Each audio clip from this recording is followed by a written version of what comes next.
નમસ્તે મિત્રો, આજના ગુજરાત સમાચારની અંદર આપ સર્વ સાથે મિત્રોનું ફરી એકવાર સ્વાગત છે. તો આજના સમાચાર વિશે વાત કરું તે પહેલાં તમને જણાવી દઉં કે વિડીયો ખૂબ જ અગત્યનો છે અને આજના સમાચારની અંદર ખેડૂત ઉપયોગી સમાચારો વિશે વાત કરેલી છે. તો વિડીયોને છેલ્લે સુધી જોતા રહેજો અને ચેનલને હજુ સુધી સબસ્ક્રાઇબ ના કરી હોય તો તે પણ કરી લેજો. તો મિત્રો, વાત કરીએ આજના પ્રથમ સમાચારને લઈને.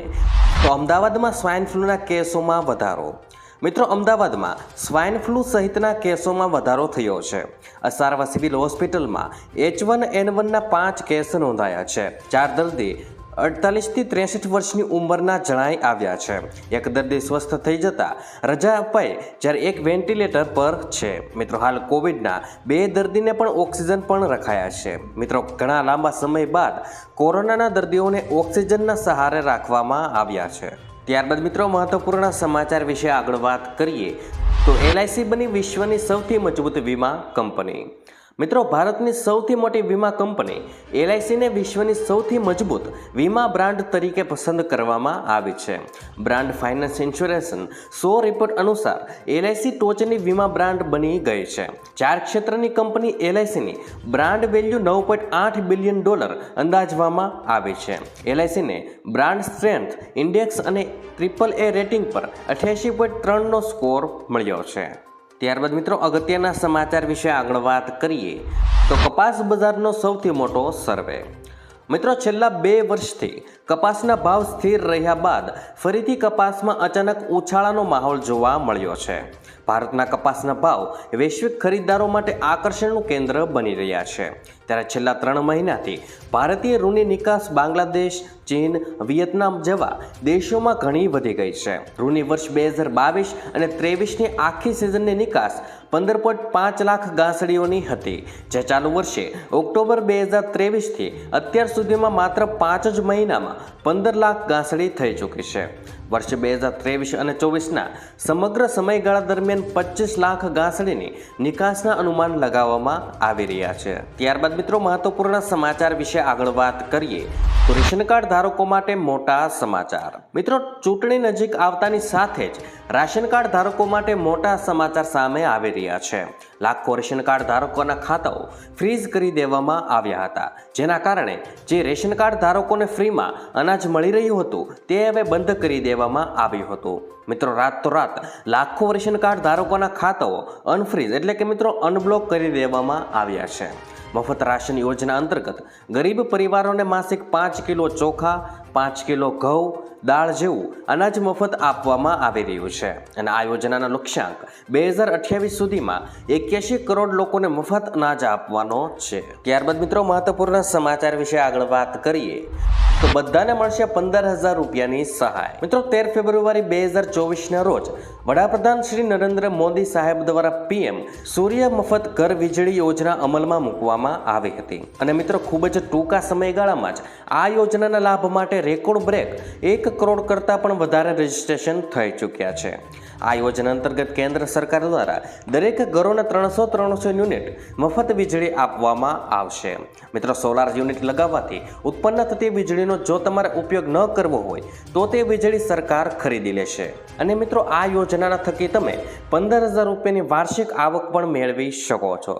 ત્યારબાદ મિત્રો, મહત્વપૂર્ણ સમાચાર વિશે આગળ વાત કરીએ તો મતદાનને લઈને સૌથી મોટા સમાચાર. મિત્રો, આગામી ચૂંટણીને લઈ મતદાન માટે ચૂંટણી પંચ બધી જ તૈયારીઓ સાથે સજ્જ થઈ ગયું છે. ત્યારે મિત્રો, ભારતના ચૂંટણી પંચના એવરી વોટ કાઉન્ટના સંકલ્પને સાર્થક કરવા રાજ્યના ચૂંટણી તંત્ર દ્વારા મોટો નિર્ણય લેવામાં આવ્યો છે.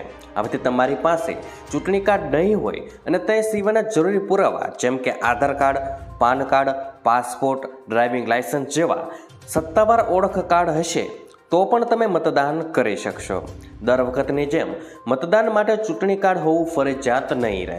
મિત્રો, નાગરિકોની સુવિધાને ધ્યાનમાં લઈ આ નિર્ણય લેવામાં આવ્યો છે. ત્યારબાદ મિત્રો, મહત્વપૂર્ણ સમાચાર વિશે આગળ વાત કરીએ તો પ્રચાર માટે વાહનનું રજીસ્ટ્રેશન ફરજિયાત. મિત્રો, આવનાર દિવસોમાં ચૂંટણી થવા જઈ રહી છે, ત્યારે મિત્રો તેના પ્રચાર અને પ્રસાર માટે જોરશોરથી તૈયારીઓ થઈ રહી છે. આગામી તારીખ 7/5/2024ના રોજ ગુજરાતમાં મતદાન થવા જઈ રહ્યું છે. ત્યારે ચૂંટણી પંચ દ્વારા ચૂંટણીના પ્રચાર માટે ઉપયોગમાં લેવામાં આવતા વાહનો માટે જાહેરનામું બહાર પાડ્યું છે, જે અંતર્ગત ચૂંટણીના પ્રચાર પ્રસારમાં ઉપયોગમાં લેવાતા કોઈપણ વાહનો જેમ કે મિની બસ, ટેક્સી, ખાનગી કાર વગેરે વાહનોનું રજિસ્ટ્રેશન કરવું ફરજિયાત રહેશે। ત્યારબાદ મિત્રો મહત્વપૂર્ણ સમાચાર વિશે આગળ વાત કરીએ તો આધાર કાર્ડમાં ફ્રી અપડેટ કરવાની અંતિમ તારીખ લંબાવાય। મિત્રો કેન્દ્ર સરકારે ફ્રીમાં આધાર અપડેટ કરવાની ડેડલાઇન વધારી દીધી છે। મિત્રો પહેલા અપડેટ કરવાની છેલ્લી તારીખ 14 માર્ચે હતી, પરંતુ હાલ સરકારે તે વધારીને 14 જૂન કરી દીધી છે। આધાર કાર્ડમાં હવે 14 જૂન સુધી ફ્રી અપડેટ કરી શકાશે। જન્મ તારીખ, જેન્ડર, મોબાઈલ નંબર, ઈમેલ વગેરે ફ્રી અપડેટ કરી શકાશે। અને મિત્રો આ બાબતની જાણકારી UDI સોશિયલ મીડિયા પોસ્ટ દ્વારા તેની જાણકારી આપી છે। આ સેવા મફતમાં માય આધાર પોર્ટલ પર મળી રહે છે। ત્યારબાદ મિત્રો મહત્વપૂર્ણ સમાચાર વિશે આગળ વાત કરીએ તો એપ્રિલ મહિનામાં આટલા દિવસ બેંકો બંધ રહેશે। મિત્રો એપ્રિલ મહિનામાં કુલ 14 દિવસ બેંકો બંધ રહેવાની છે, જેને મિત્રો રજાઓ વિશે વિગતવાર જાણકારી મેળવીએ તો 1 એપ્રિલ 2024ના રોજ નાણાકીય વર્ષના અંતને કારણે 1 એપ્રિલે બેંકમાં રજા રહેવાની છે, જ્યારે મિત્રો 5 એપ્રિલે શ્રીનગર, જમ્મુ અને તેલંગાણામાં બાબુ જગજીવન રામ અને જુમાત અને ઉલ વિવાદના જન્મદિવસને કારણે 5 તારીખે બેંકોમાં રજા રહેવાની છે। જ્યારે મિત્રો 7 એપ્રિલની વાત કરીએ તો રવિવારના કારણે બેંકોમાં સાપ્તાહિક રજા રહેશે। આગળ મિત્રો 9 એપ્રિલ 2024ની વાત કરીએ તો 9 એપ્રિલે ગુડી પડવા, ઉગાદી તહેવાર, તેલુગુનું નવું વર્ષ અને પ્રથમ નવરાત્રિના કારણે બેલાપુર, બેંગલુરુ, ચેન્નઈ, હૈદરાબાદ, ઇમ્ફાલ, જમ્મુ, મુંબઈ, નાગપુર, પણજી અને શ્રીનગરમાં બેંક રજા રહેવાની છે।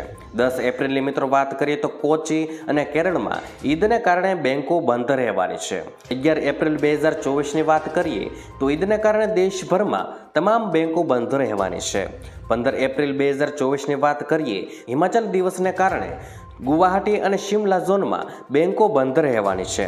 જ્યારે મિત્રો 17 એપ્રિલ 2024ની વાત કરીએ તો શ્રીરામ નવમીના કારણે અમદાવાદ, બેલાપુર, ભોપાલ, ભુવનેશ્વર, ચંદીગઢ, દેહરાદૂન, ગંગકોટ, હૈદરાબાદ, જયપુર, કાનપુર, લખનૌ, પટના, રાંચી, શિમલા, મુંબઈ અને નાગપુરમાં બેંક રજાઓ રહેવાની છે।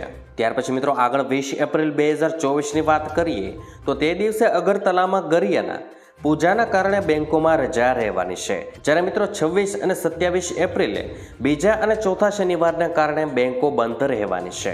અને મિત્રો 14, 21, 28 એપ્રિલ 2024ના રોજ રવિવારના કારણે બેંકોમાં સાપ્તાહિક રજા રહેવાની છે। ત્યારબાદ મિત્રો મહત્વપૂર્ણ સમાચાર વિશે આગળ વાત કરીએ તો આવતા અઠવાડિયે સૌરાષ્ટ્ર અને કચ્છમાં તાપમાન 42 ડિગ્રી સુધી પહોંચી જશે તેવું મિત્રો હવામાન ખાતાએ જણાવ્યું છે। અને મિત્રો રાજ્યમાં સિનિયર હીટવેવની આગાહી અને 40 ડિગ્રીથી ઉપરમાં ગરમીનો પારો રહેશે તેવું મિત્રો હવામાન વિભાગે જણાવ્યું છે।